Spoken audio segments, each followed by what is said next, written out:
Russia Ukraine യുദ്ധത്തിൽ വെടിനിർത്തൽ പ്രഖ്യാപിച്ചുകൊണ്ട് പുടിൻ പുതിയ ഉത്തരവ് പുറപ്പെടുവിച്ചു.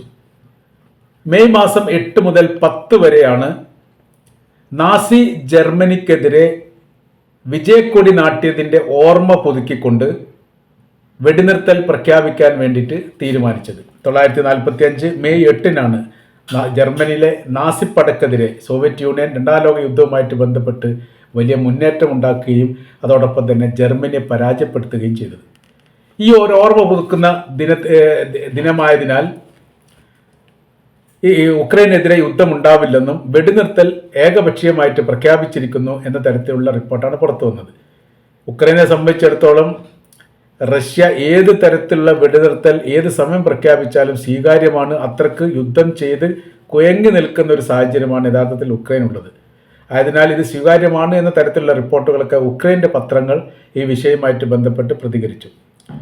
റഷ്യയുടെ പാർലമെന്റ് ഐക്യകണ്ഠേനയാണ് തീരുമാനമെടുത്തത്. ഈ പ്രമേയം അവതരിപ്പിക്കുകയും അത് ഏകോപനത്തോടു കൂടി പാസ്സാക്കിയെടുക്കുകയും ചെയ്തു. യുദ്ധത്തോടനുബന്ധിച്ച് ഉക്രൈൻ്റെ സിവിലിയൻ കേന്ദ്രങ്ങൾ റഷ്യൻ സൈന്യം ആക്രമിക്കുകയും 20-ലധികം പേർ കൊല്ലപ്പെടുകയും ചെയ്ത ഒരു റിപ്പോർട്ട് പുറത്തു വന്നിരുന്നു. 36 പേരെങ്ങാനും ആ വിഷയവുമായിട്ട് ബന്ധപ്പെട്ട് 2 ദിവസത്തിനിടയിൽ മരണപ്പെട്ടിട്ടുണ്ട്. യുദ്ധം തുടങ്ങിയതിന് ശേഷം സിവിലിയന്മാർക്ക് നേരെ നടക്കുന്ന ആദ്യത്തെ കൂടുതൽ മരണം നടന്ന ആക്രമണമായിട്ടാണ് ഇത് റിപ്പോർട്ട് ചെയ്യുന്നത്. ഇതിനോടനുബന്ധിച്ച് വലിയ പ്രതിഷേധം ഉണ്ടായി. അമേരിക്കൻ പ്രസിഡന്റ് ഡൊണാൾഡ് ട്രംപ് തന്നെ മനുഷ്യത്വരഹിതമായിരിക്കുന്ന നടപടിയാണ് റഷ്യയുടെ സൈന്യയുടെ ഭാഗത്തുനിന്ന് ഉണ്ടായത്, അതൊരിക്കലും ന്യായീകരിക്കാൻ വേണ്ടി സാധിക്കില്ല എന്ന തരത്തിൽ റിപ്പോർട്ട് പുറത്തു വരികയും അത് യൂറോപ്യൻ രാജ്യങ്ങളിലും വലിയ പ്രതിഷേധം ഉണ്ടാവുകയും ചെയ്തു. ഈ ഒരു സാഹചര്യം ഒഴിവാക്കാൻ വേണ്ടിയിട്ടാണ് ഇപ്പോൾ നിലവിൽ ഒരു വെടിനിർത്തലുമായിട്ട് ബന്ധപ്പെട്ട് പുടിൻ മുന്നോട്ട് വന്നിരിക്കുന്നത് എന്നുള്ളൊരു വിമർശനം ഇതോടനുബന്ധിച്ചുണ്ട്. എന്നാൽ 2 ദിവസമെങ്കിൽ 2 ദിവസം അക്രമ വിഷയങ്ങളും ഇല്ലാത്തൊരു സാഹചര്യം രാജ്യത്ത് സൃഷ്ടിക്കുകയാണെങ്കിൽ സ്വാഗതം ചെയ്യുകയാണ് വേണ്ടത് എന്നാണ് ഉക്രൈൻ്റെ മീഡിയകൾ ഈ വിഷയവുമായിട്ട് ബന്ധപ്പെട്ട് അഭിപ്രായം പറയുന്നത്. 2025 ഏപ്രിൽ മാസത്തിൽ ഈസ്റ്ററുമായിട്ട് ബന്ധപ്പെട്ടും ഒരു വെടിനിർത്തൽ പ്രഖ്യാപിച്ചിരുന്നു. അത് 30 മണിക്കൂർ നീണ്ടു നിന്ന വെടിനിർത്തലായിട്ടാണ് പറയപ്പെടുന്നത്. അപ്പോൾ ഇത് അങ്ങനെ നോക്കുന്ന സമയത്ത് ഇത് 2ാമത്തെ വെടിനിർത്തലാണ് എന്ന് പറയുന്നു. എന്നാൽ ഇത് ഒരു സൈനികർക്ക് കുറച്ചും കൂടി ബലം കൂട്ടാൻ വേണ്ടിയിട്ടുള്ള ഒരു തന്ത്രമായിട്ടാണ് ഈ കാര്യങ്ങൾ ഇപ്പോഴത്തെ വെടിനിർത്തലുമായി ബന്ധപ്പെട്ട കാര്യങ്ങൾ ഉണ്ടാവുന്നത് എന്ന ഒരു വിമർശനവും യൂറോപ്യൻ രാജ്യങ്ങളിൽ ചില രാജ്യങ്ങൾ പറഞ്ഞതായിരിക്കുന്ന റിപ്പോർട്ട് പുറത്തു വന്നു. 2022 ഫെബ്രുവരി 24-നാണ് യുദ്ധം ആരംഭിക്കുന്നത്. അത് ബലാറസിൽ നിന്നാണ് റഷ്യയുടെ സൈനികർ ഉക്രൈനിലേക്ക് ഇടിച്ചു കയറിക്കൊണ്ട് ഈ പരമാവധി മേഖല പിടിച്ചെടുക്കുകയും മറ്റുള്ള സൈനിക കേന്ദ്രത്തിന് നേരെ ആക്രമണം നടത്തുകയും ചെയ്തത്. 2ാമത്തെ ഒരു ഘട്ടം അവിടെ ഉണ്ടായത് എന്ന് പറഞ്ഞാൽ റഷ്യയുടെ പ്രസിഡന്റ് ആയിരിക്കുന്ന വ്ളാഡിമിർ പുടിൻ്റെ ഒരു പേഴ്സണൽ ട്രൂപ്പ് ഉണ്ടായിരുന്നു, വാഗ്നർ ഗ്രൂപ്പ്. അദ്ദേഹത്തിൻ്റെ വിശ്വസ്തനായിരിക്കുന്ന കുക്കായിരുന്നു അതിന് നേതൃത്വം കൊടുത്തത്, പ്രഗോഷിൻ എന്ന് പറയുന്ന ആൾ. അദ്ദേഹത്തിൻ്റെ നേതൃത്വത്തിൽ ഉള്ള ഒരു സംഘം, ഒരു പേഴ്സണൽ ട്രൂപ്പ് സംഘം റഷ്യൻ സൈന്യത്തെ സഹായിക്കാൻ വേണ്ടി ചേരുകയും 25,000-ഓളം ആളുകളുണ്ട് എന്ന് പറയുന്നു. മൊത്തത്തിൽ 1.25 ലക്ഷത്തോളം സൈനികരാണ് അതിലുള്ളത് എന്നും പറയപ്പെട്ടിട്ടുണ്ട്. പരമാവധി റഷ്യയുടെ സൈനികപരമായിരിക്കുന്ന ബലവും ശക്തിയുമുള്ള വിഭാഗമായി വാഗ്നർ ഗ്രൂപ്പിനെ പുടിൻ മാറ്റുകയും പുടിൻ്റെ ഏതൊരു ആവശ്യത്തിന് വേണ്ടിയും ഈ പേഴ്സണൽ ട്രൂപ്പിനെ ഉപയോഗിക്കുകയും റഷ്യയുടെ സൈന്യത്തിന് രക്ഷപ്പെടാനുള്ള അവസരങ്ങൾ ഈ പേഴ്സണൽ ട്രൂപ്പ് കാരണത്താൽ ഉണ്ടാവുകയും ചെയ്തിട്ടുണ്ട് പല വിഷയത്തിലൊക്കെ ഇടപെടുന്ന സമയത്ത് എന്നൊക്കെ നമുക്കറിയാവുന്നതാണ്. അപ്പോൾ അദ്ദേഹം ആ ഗ്രൂപ്പ്, അതായത് പ്രഗോഷിൻ്റെ ഗ്രൂപ്പ് യുദ്ധത്തിന് വലിയ മേൽനോട്ടം വഹിക്കുകയും വലിയ ഇടപെടലുകൾ ഉക്രൈൻ്റെ സൈന്യത്തിനെതിരെ അവർ നടത്തുകയും ചെയ്തു. ഈ ഗ്രൂപ്പിനെ സംബന്ധിച്ചിടത്തോളം ഇതൊരു പേഴ്സണൽ ഗ്രൂപ്പിന് അപ്പുറമായ രീതിയിൽ ഒളിപ്പോർ യുദ്ധ പോരാളികളായിട്ടും അറിയപ്പെടുന്നു. അതുകൊണ്ട് സൈനികരെക്കാണ് പല രീതിയിലും തന്ത്രങ്ങൾ അറിയാവുന്നവരും യുദ്ധവുമായിട്ട് ബന്ധപ്പെട്ട് വലിയ രീതിയിലുള്ള പ്രാഗൽഭ്യം തെളിയിച്ചതുമാണ്. അങ്ങനെ ആവുന്ന സമയത്ത് ഇവരെ വേണ്ട രീതിയിൽ ഉപയോഗിച്ചു. എന്നാൽ ഒരു പരിധി കഴിഞ്ഞതോടുകൂടി പ്രഗോഷിനും റഷ്യയുടെ പ്രസിഡന്റ് വ്ളാഡിമിർ പുടിൻ തമ്മിൽ ഉടക്കുകയും തങ്ങൾക്ക്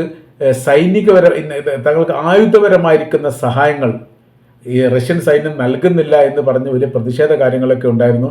അപ്പോൾ യുദ്ധമുഖത്ത് ഏറ്റവും കൂടുതൽ മരണപ്പെടുന്നത് പ്രഗോഷിൻ വിഭാഗത്തിൻ്റെ വാഗ്നർ ഗ്രൂപ്പിലെ സംഘമാണ് എന്ന കാരണം ഈ പ്രഗോഷിൻ തന്നെ പുടിനെ അറിയിക്കുകയും ചെയ്തു. അതിൻ്റെ വിഷയം എന്ന് വെച്ചാൽ റഷ്യൻ സൈന്യം ഞങ്ങൾക്ക് ആയുധം നൽകുന്നില്ല എന്നുള്ളതാണ്.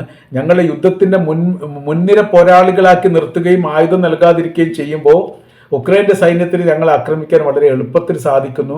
അങ്ങനെ വലിയ രീതിയിലുള്ള മരണങ്ങൾ ഞങ്ങൾക്കിടയിൽ ഉണ്ടാവുകയും ചെയ്തു. അങ്ങനെ ആയുധം നൽകുന്നതുമായിട്ട് ബന്ധപ്പെട്ട് പുടിൻ വേണ്ട രീതിയിൽ ഇടപെടൽ നടത്തിയിട്ടില്ല എന്ന് പറഞ്ഞിട്ട് വലിയ പ്രശ്നങ്ങളുണ്ടായി. അങ്ങനെ പുടിനും പ്രഗോഷിനും തമ്മിൽ തെറ്റി.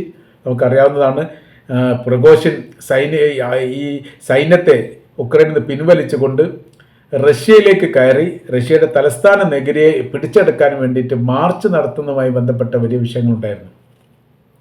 വല്ലാതെ വൈകാത്ത തരത്തിൽ തന്നെ തങ്ങൾ റഷ്യ കീഴ്പ്പെടുത്തും എന്നായിരുന്നു അവർ പറഞ്ഞത്. 25,000-ലധികം സൈനികർ വലിയ ടാങ്കറുകളൊക്കെ ഉപയോഗിച്ച് കവചിത വാഹനങ്ങൾ ഉപയോഗിച്ചുകൊണ്ട് റഷ്യയുടെ ഏകദേശം മധ്യഭാഗത്ത്, തലസ്ഥാന നഗരിയുടെ മധ്യഭാഗത്ത് എത്തപ്പെട്ടിരുന്നു എന്നുള്ളതും അതിൻ്റെ ഇടയിൽ വെച്ച് പിന്നീട് ഒരു ചർച്ച ബലാറസിലെ ഭരണാധികാരികളൊക്കെ ഏറ്റെടുത്തുകൊണ്ട് ഒരു ചർച്ച നടത്തി. നിങ്ങൾ റഷ്യയുടെ തലസ്ഥാന നഗരിയിലേക്ക് എത്തുന്നതോട് കൂടിയിട്ട് അത് രൂക്ഷമായിരിക്കുന്ന യുദ്ധത്തിലേക്ക് കയറിക്കഴിഞ്ഞാൽ ഒരുപക്ഷെ ആർക്കും ജീവൻ തിരിച്ചു കിട്ടാത്ത സാഹചര്യങ്ങൾ വരും. പുടിൻ ഒരു ഏകാധിപതിയാണ്, അദ്ദേഹം എടുക്കുന്ന നിലപാടുകൾക്ക് മാറ്റങ്ങളൊന്നും ഉണ്ടാവില്ല, നമ്മുടെ കാരുണ്യൊന്നും അവിടെ വിജയിച്ചെന്ന് വരില്ല എന്നൊക്കെ പറഞ്ഞ ഉപദേശത്തിൻ്റെ അടിസ്ഥാനത്തിൽ അവർ തിരിച്ചു പോരുകയുണ്ടായത്. ബലാറസിലേക്കാണ് പിന്നെ അവർ പോയതെന്ന് പറയുന്നു.